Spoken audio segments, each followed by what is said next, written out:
Hi hello from काउली डाँडा। यति बेला भने हामी निस्दीको काउली डाँडाको यो बाटो देख्न सक्नुहुनेछ। योभन्दा पहिला करिब 1-2 वर्ष अगाडि चाहिँ यहाँ ढलान थिएन। बाटो चाहिँ ढलान भइसकेको रहेछ। एकदम राम्रो रहेछ बाटो चाहिँ। यहाँ तलमाथि देख्नु भएको यो ग्राउन्डको सिनहरू देख्न सक्नुहुनेछ। यो चाहिँ अमृसो नै अमृसोले भरिएको, यो अमृसोको भण्डार पनि फरक नपर्ला। अमृसो उत्पादनको चाहिँ एकदमै राम्रो ठाउँ निस्दीको यो जिरवास काउली डाँडा।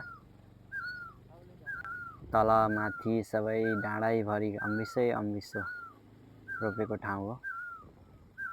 एकदमै यहाँको भ्यू चाहिँ एकदमै बवाल छ। सो गाइस, तपाईहरुले पनि देख्न सक्नुहुनेछ। अब हामी चाहिँ यहाँ जाँदैछौँ। ठ्याक्कै यहाँसँग पिचमा भएको रहेछ।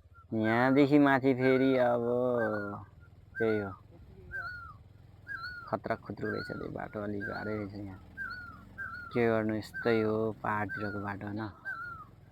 तर एकदम राम्रो छ। अब चाहिँ हामी झन्डै आइपुग्न लागेको अवस्था छ है।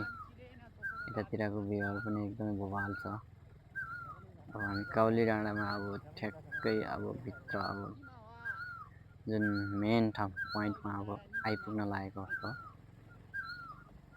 यतातिर पनि सर अमृसो अनि धुलो रहेछ। त्यो धुलो पसेर साफ धुलो भइरहेको छ।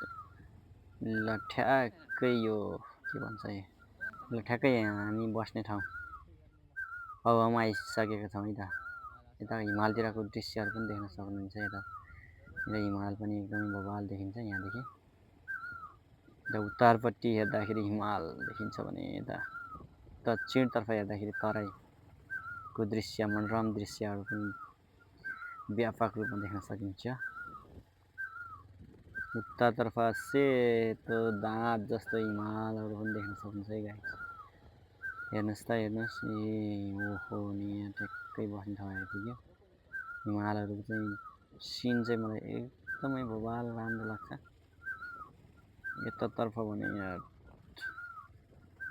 ठ्याक्कै पार्क पनि बनाएको छ यहाँनिर।